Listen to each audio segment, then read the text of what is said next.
بسم اللہ الرحمن الرحیم۔ معزز خواتین و حضرات، السلام علیکم ورحمۃ اللہ وبرکاتہ۔ قربانی کے جانور 4: اونٹ مذکر مؤنث، گائے مذکر مؤنث، بکری مذکر مؤنث، بھیڑ مذکر اور مؤنث۔ کیا ان سے قربانی سے پہلے کوئی دنیاوی فائدہ اٹھایا جا سکتا ہے؟ یہ ہے آج کے قرآن مجید کے سبق کا موضوع۔ آئیے سب سے پہلے آیت مبارکہ کی تلاوت کرتے ہیں۔ اللہ رب العزت ارشاد فرماتے ہیں: لَكُمْ فِيهَا مَنَافِعُ إِلَىٰ أَجَلٍ مُّسَمًّى ثُمَّ مَحِلُّهَا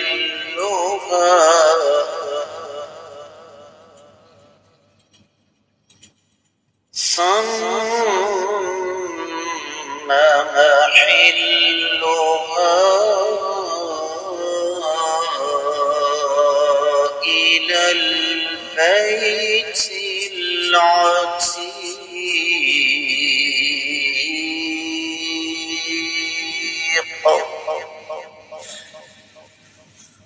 لَكُمْ فِيهَا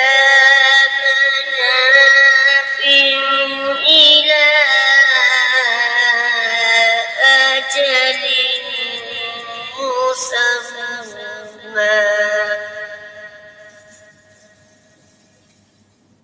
ثُمَّ مَحِلُّهَا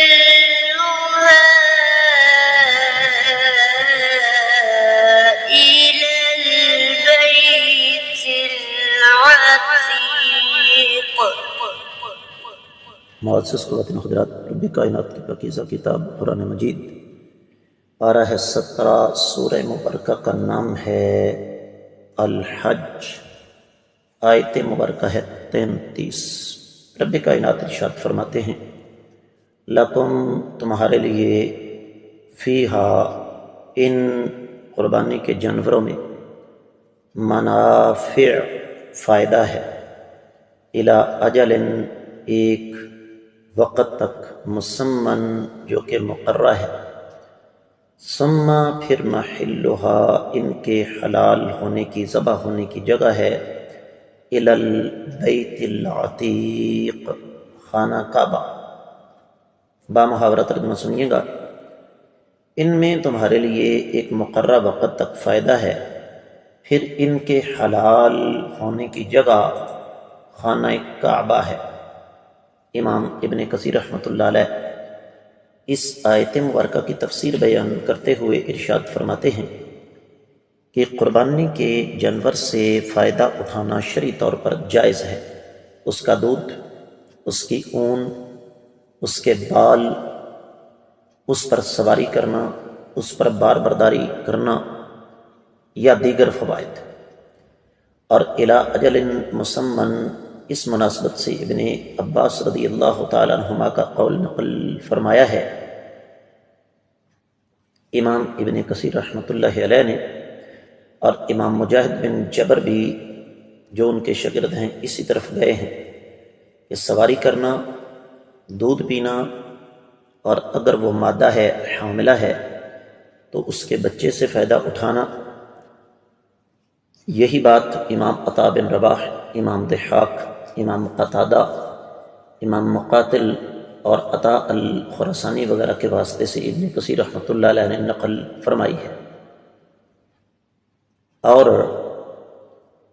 پھر فرماتے ہیں کہ بعض مفسرین کرام اس طرف گئے ہیں کہ ان سے فائدہ اٹھانا نہ صرف یہ کہ جائز، بلکہ یہ معاملہ استحباب کی طرف چلا جاتا ہے، اس لیے کہ عام جانور سے تو ہر کوئی فائدہ اٹھاتا ہے، لیکن قربانی کے جانوروں کو لوگ مقدس سمجھتے ہیں، سمجھنا بھی چاہیے لیکن اس حد تک نہیں۔ پھر صحیح بخاری کی ایک حدیث نقل فرمائی ہے امام ابن کثیر رحمۃ اللہ علیہ نے، یہ حدیث صحیح بخاری میں 1690 ہے کہ ایک شخص کو آقا علیہ الصلوۃ والسلام نے دیکھا کہ وہ قربانی کا جانور ہانک کر جا رہا ہے۔ آپ نے فرمایا اس پر سوار ہو جاؤ۔ اس نے کہا جی آقا میں تو یہ قربانی کی نیت سے وقف کر چکا ہوں۔ آقا علیہ الصلوۃ والسلام نے دوسری یا تیسری بار فرمایا کہ تم پر افسوس ہو، تم اس پر سواری کیوں نہیں کرتے؟ اور صحیح مسلم میں 1324ویں حدیث ہے کہ جب ضرورت ہو تو اس پر سوار ہو جایا کرو۔ پھر سیدنا علی رضی اللہ تعالیٰ عنہ کے حوالے سے ابن کثیر رحمۃ اللہ نے نقل فرمایا ہے کہ انہوں نے باقاعدہ اسے حکم دیا کہ ایک اونٹنی نے بچہ دیا تو فرمایا اس بچے کو اپنی ماں کا دودھ پیٹ بھر کر پینے دو، اگر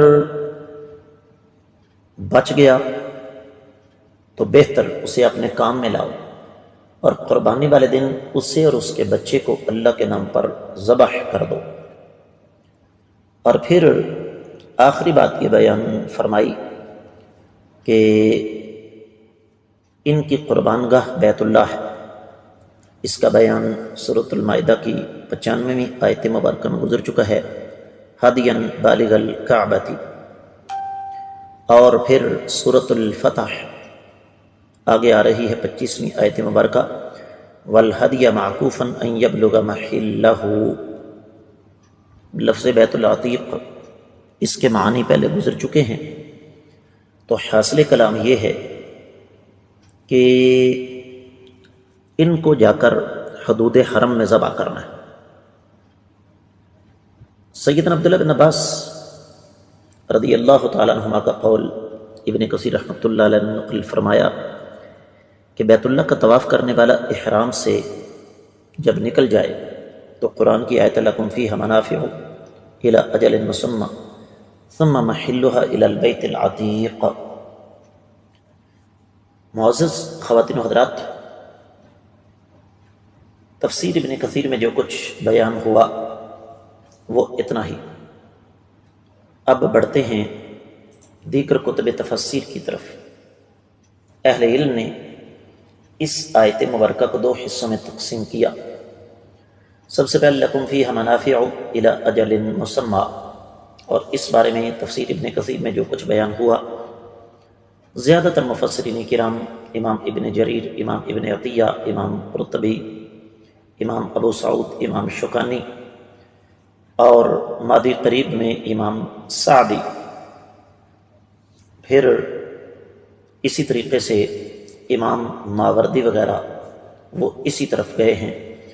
بڑی تفصیلات یہاں پر موجود ہیں کتب تفسیر میں، لیکن میں یہ سمجھتا ہوں کہ ان کی یہاں ضرورت نہیں۔ اور یہ جو ہے ثم محلها الی البیت العتیق، کہ پھر ان کے حلال ہونے کی جگہ بیت العتیق ہے، اس بارے میں بھی مفسرین کرام نے بڑی تفصیل بیان فرمائی ہے، جس کا خلاصہ یہ ہے کہ جب تم ایک مخصوص وقت تک ان سے فائدہ اٹھا لو تو چونکہ یہ قربانیاں حج کے لیے مخصوص ہیں تو حج پر جاتے ہوئے ان کو ساتھ لے جاؤ۔ سورۃ البقرہ 196ویں آیت مبارکہ ہے، وَلَا تَحْلِقُوا رُؤُوسَكُمْ حَتَّى يَبْلُغَ الْهَدْيُ مَحِلَّهُ۔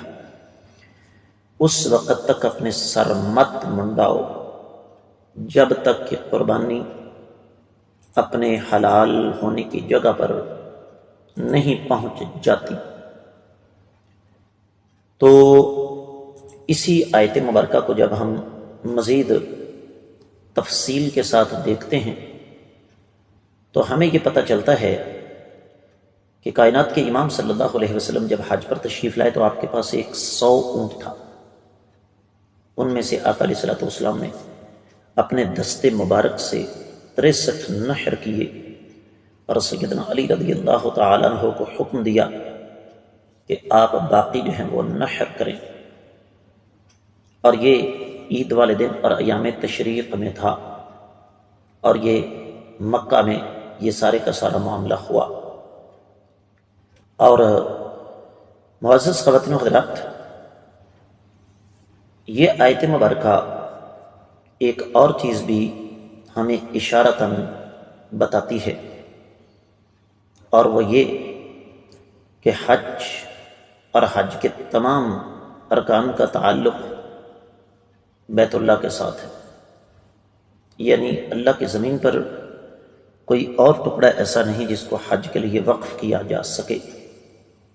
امام آئیے تفسیر المراغی، تفسیر روح البیان اور تفسیر البحر المحیط میں اس کی بڑی تفصیل آئی ہے۔ تو اس آیت مبارکہ سے ہمیں دو اسباق ملے جن پر غور کرنے کی ضرورت ہے۔ پہلا تو یہ کہ قربانی کے لیے وقف جانور قابل احترام ضرور ہے، لیکن اس سے دنیاوی فائدہ اٹھایا جا سکتا ہے۔ اور دوسرا یہ کہ قربانی کرنی ہے حج والی تو اس کے لیے بیت اللہ جانا پڑے گا، اس کے لیے ہمیں کوئی اور جگہ شریعت اجازت نہیں دیتی کہ وہاں ہم ذبح کریں۔ اس کے ساتھ ہی اس آیت مبارکہ کی مختصر تفسیر مکمل ہوتی ہے۔ میں معمول کے مطابق آپ لوگوں سے خصوصی طور پر گزارش کروں گا کہ جہاں تک ہو سکے ان اسباق کو صدقہ جاریہ سمجھ کر زیادہ سے زیادہ آگے نشر فرمائیں۔ اگر ابھی تک آپ نے ہمارے چینل کو سبسکرائب نہیں کیا تو ضرور کیجیے، ساتھ لگے گھنٹی کے بٹن کو دبائیے تاکہ تازہ ترین اسباق آپ کو بر وقت ملتے رہیں۔ رات کے 12 بجے کے بعد ہمارا سبق آپ کو مل جاتا ہے۔ آپ کے دینی جذبات کو مد نظر رکھتے ہوئے ترتیب دیا گیا یہ چینل ہے، خالصتاً کتاب و سنت کی روشنی میں، جہاں آپ کو قرآن و حدیث کے اسباق بلا ناغہ ملتے ہیں، جمعے کے خطبات ملتے ہیں، مختلف موضوعات پر دروس ملتے ہیں، آپ کی طرف سے انتہائی اہم سوالوں کے جواب ملتے ہیں۔ کامنٹس میں اپنے قیمتی خیالات کا اظہار ضرور فرمائیے گا، میں آپ کی طرف سے رابطے کا منتظر ہوں۔ آج کے سبق سے اجازت چاہوں گا۔ السلام علیکم ورحمۃ اللہ وبرکاتہ۔